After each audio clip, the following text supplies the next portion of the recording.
नमस्कार दोस्तों, हम फिर से लेकर आ चुके हैं आप लोगों के लिए शाम की सभी ताज़ा और बड़ी खबरें। फटाफट अंदाज में एक एक कर बताएंगे आपको आज देश और दुनिया से क्या बड़ी खबरें निकल कर सामने आ रही हैं। लेकिन उससे पहले दोस्तों एक नज़र डालेंगे सुर्खियों पर।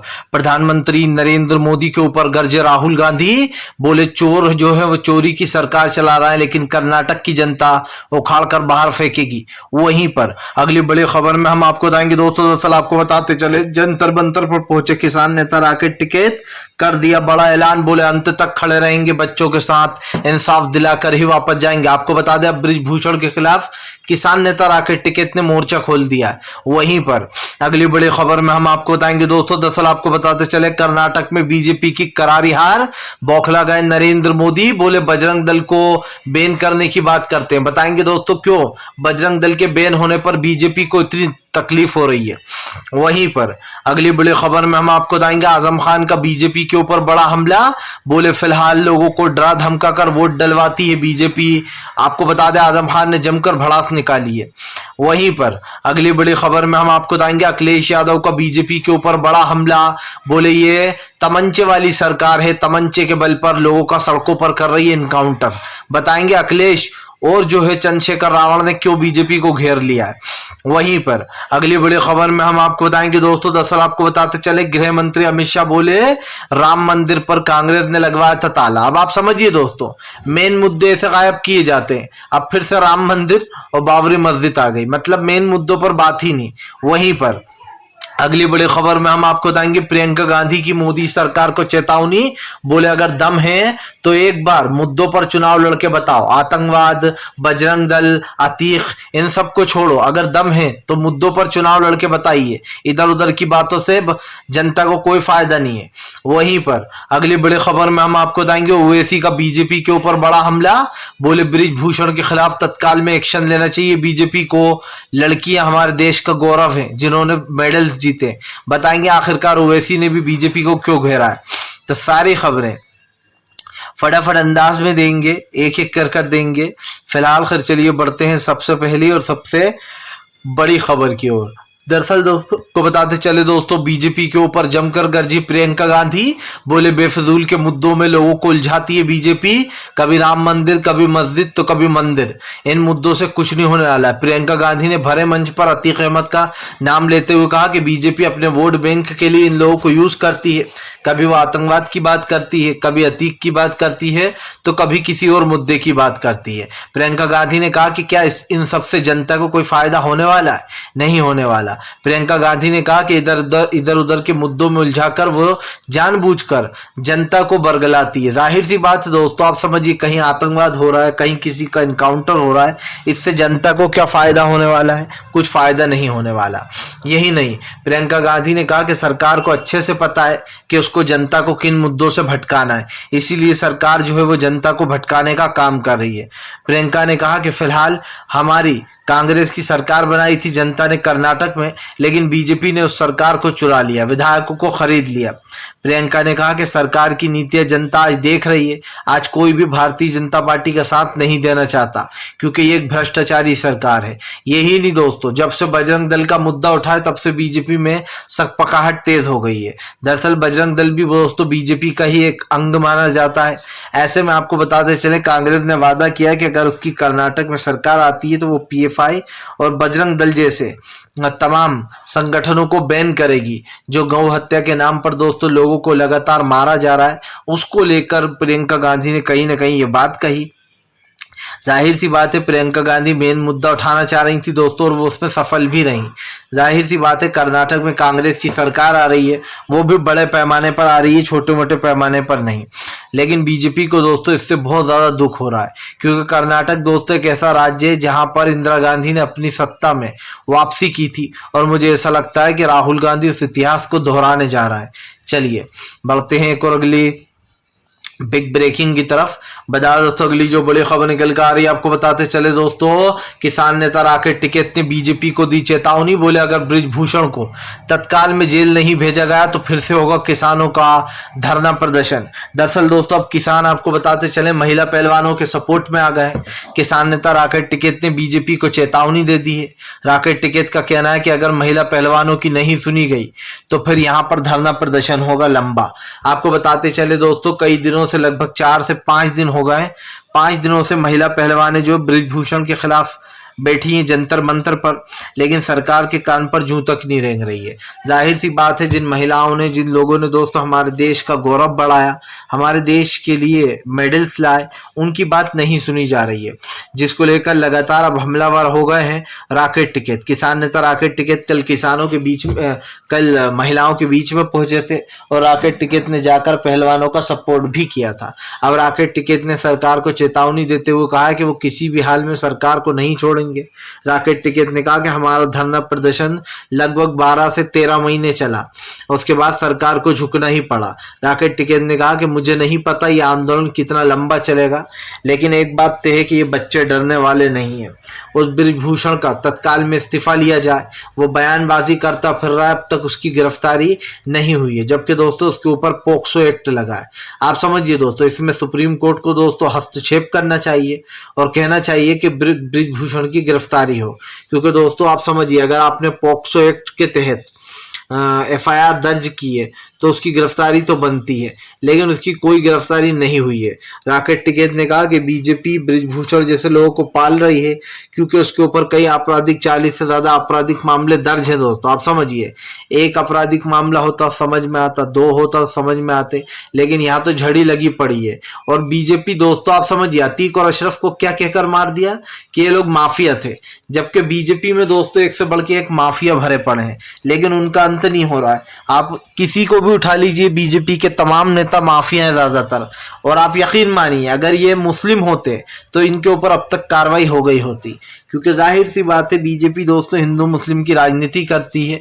ये आरोप लगातार वैसी लगा रहा है कि बीजेपी धर्म देखकर इनकाउंटर कर रही है। चलिए बढ़ते हैं एक और अगली बिग ब्रेकिंग की तरफ। बता दोस्तों अगली जो बड़ी खबर निकल कर आ रही है आपको बताते चले दोस्तों, भारतीय जनता पार्टी के ऊपर फिर से एक बार अखिलेश ने भरी हुंकार, बता दिया अतीक और अशरफ की हत्या का पूरा राज। दरअसल दोस्तों चंद्रशेखर रावण और अखिलेश यादव ने बीजेपी के खिलाफ मोर्चा खोल दिया। चंद्रशेखर रावण और अखिलेश यादव ने बीजेपी के ऊपर हमला बोलते हुए कहा अखिलेश ने कि अतीक और अशरफ की हत्या चुनावी रणनीति है, जैसे ही चुनाव करीब आता है बीजेपी की रणनीतियां बनने लगती हैं।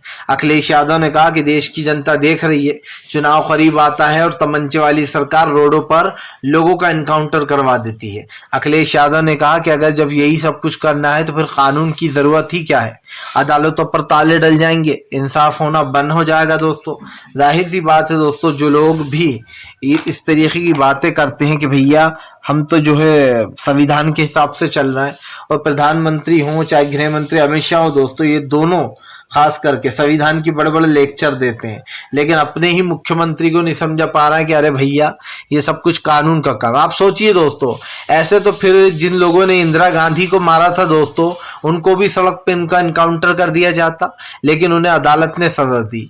जिन लोगों ने दोस्तों राजीव गांधी को बम से उड़ा दिया था, अगर ऐसे ही कानून चलता तो उन लोगों को भी दोस्तों उनका भी इनकाउंटर कर दिया जाता, लेकिन राजीव गांधी के हत्यारों को जेल भेजा गया। और अफसोस की बात यह है कि अब वो बाहर घूम रहा है, मोदी सरकार ने उन्हें बाहर छुड़वा दिया। यही नहीं, हमारे दिल्ली में दोस्तों जब आतंकवाद फैलाने आया था पाकिस्तान के एक आदमी, आप समझिए उसको भी गिरफ्तार किया गया, उसको फांसी दिलवाई गई। भाई कानून के तहत दिलवाओ ना, आप फांसी दिलवाओ, अतीक को अशरफ को फांसी दिलवाओ, जो भी कानून फैसला करेगा वो करो। ये क्या मतलब होता है कि रोडों पर अखिलेश ने कहा कि लोगों के इनकाउंटर कर दिए जाते हैं। अखिलेश यादव ने कहा कि ये सरकार की सोची समझी रणनीति थी।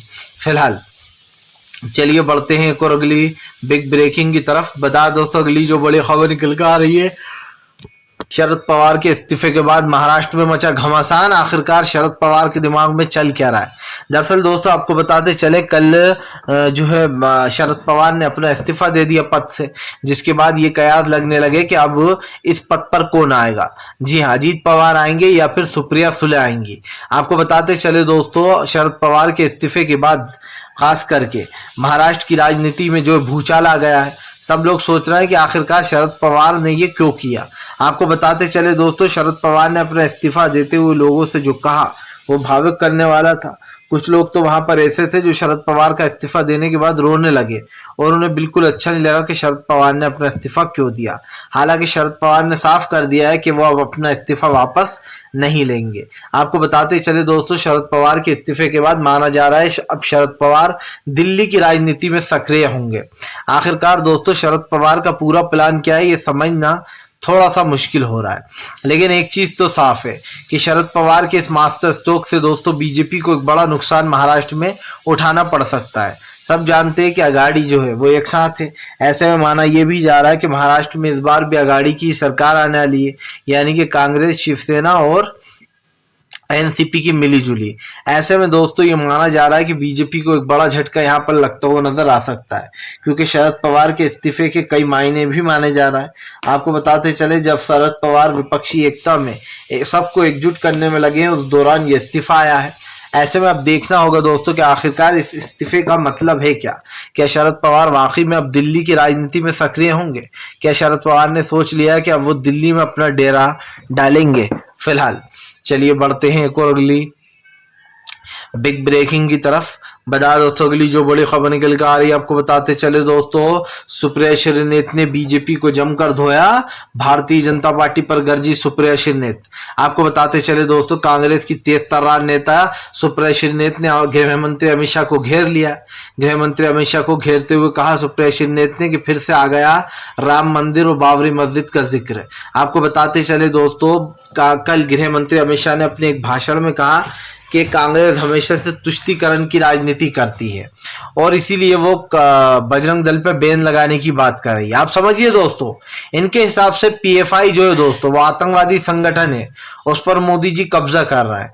मतलब उस पर एक तरीके से वो एनएसए लगा रहा है, उसको रोक रहा है, उन लोगों को गिरफ्तार कर रहे हैं। लेकिन जब दोस्तों कांग्रेस ने कल अपने घोषणा पत्र में जिक्र किया तब से जो है बवाल मचा हुआ है। किस चीज पर बवाल मचा ये भी सुन लीजिए।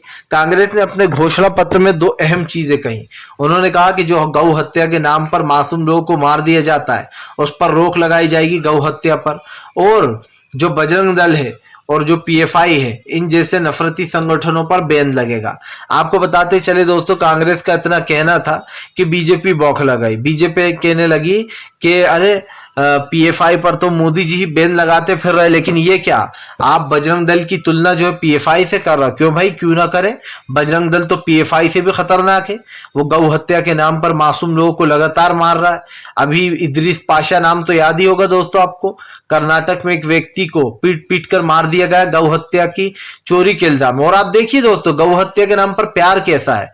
पहले रिश्वत मांगते कि 2 लाख रुपए दे दो, 4 लाख रुपए दे दो, जब पैसे नहीं मिलते तो पीट पीट कर मार देते हैं। अरे भाई अगर तुम सच में गौ रक्षक हो और सच में तुम्हें गौ रक्षा की इतनी पड़ी है तो तुम रिश्वत क्यों मांगते हो?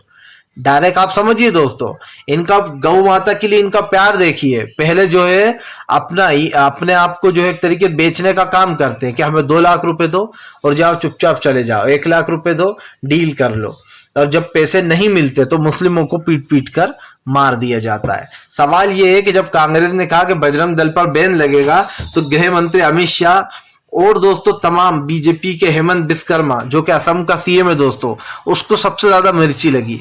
असम का सीएम कहने लगा कि देखिए पीएफआई की तुलना बजरंग दल से की जा रही है। दोस्तों विश्व हिंदू परिषद, बजरंग दल और जितने भी ये संगठन है दोस्तों ये सब के सब बीजेपी के संगठन है।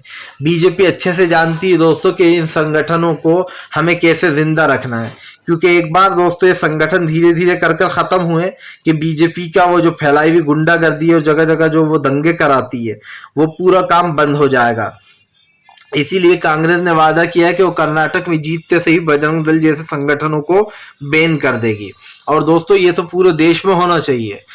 पूरे देश में विश्व हिंदू परिषद, बजरंग दल, आरएसएस, इन तमाम संगठनों को बैन करना चाहिए, क्योंकि अगर आप पीएफआई को बैन कर रहा हो तो ये भी उन्हीं का एक हिस्सा है। फिलहाल ये तो साफ हो गया है कि अब इस बयान के बाद से बीजेपी में घमासान मचा हुआ, बीजेपी हिंदू मुस्लिम कर रही है, लेकिन ये भी दिख रहा है कि कांग्रेस अपने कदम पीछे नहीं हटाने वाली।